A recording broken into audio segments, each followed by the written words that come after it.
May mga balita, may mga may init na issue na naman po tayong tatalakayin ngayong araw po ng Friday. Pero bago po tayo dumako sa mga yan, dito muna tayo sa ating Food for the Soul and Food for the Spirit.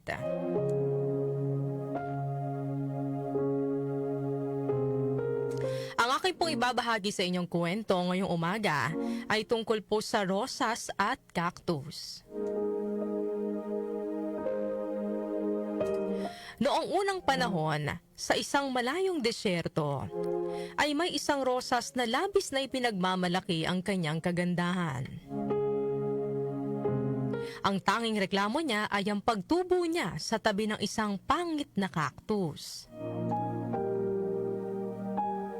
Araw-araw nilalait at kinukutya ng maganda at mayabang na rosas ang cactus dahil sa itsura nito.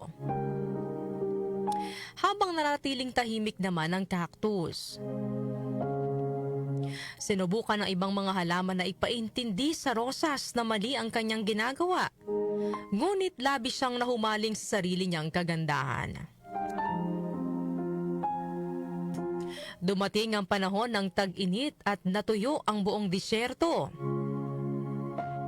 Wala nang natirang patak ng tubig para sa mga halaman. Mabilis na nalanta ang rosas. Ang dating magaganda nitong talulot ay natuyo at nawalan ng kulay. Napatingin siya sa cactus at nakita niyang isang ibon na sumisipsip ng tubig mula rito. Bagaman nahihiya, humingi ng tulong ang rosa sa cactus kung maaari siyang makahingi ng kaunting tubig.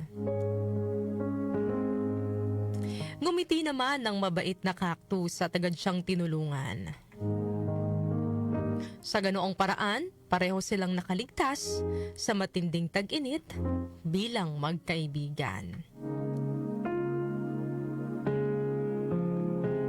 Ano po ang aral na mapupulot po natin sa kwentong ito? Huwag tayong maging mapanghusga.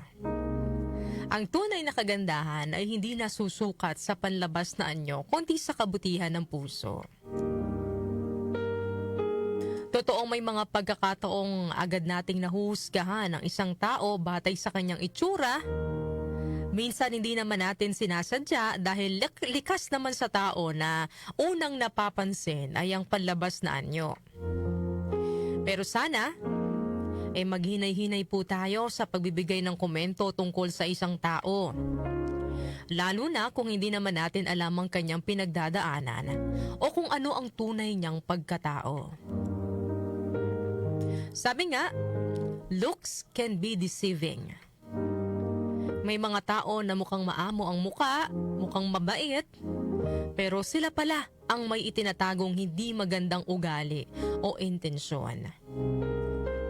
Sa kabilang banda naman, may mga taong tahimik lang, simpleng manamit, o hindi kaagad napapansin, o hindi kaya mukhang nakakatakot ang itsura, no? Pero sila pala ang may mabuting puso. Kaya mahalaga mga kanyusik na huwag tayong basta-basta humusga base lang sa panlabas na anyo. Mas magandang kilalanin muna natin ng mabuti ang isang tao.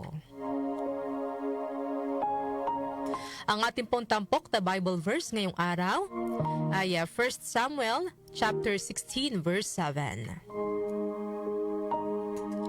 The Lord does not look at the things people look at.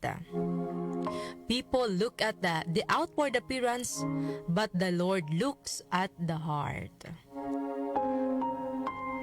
Ang talata pong ito ay nagpapaalala sa atin na hindi ang panlabas na kagandahan ang tunay na sukatan ng halaga ng isang tao. Tulad po ng cactus sa kwento, maaaring hindi siya maganda sa paningin ng iba, pero siya po ang nakatulong, no, doon sa rosas sa panahon po ng oras ng pangangailangan. Yan po ang ating Food for the Soul and Food for the Spirit ngayong araw po ng Friday.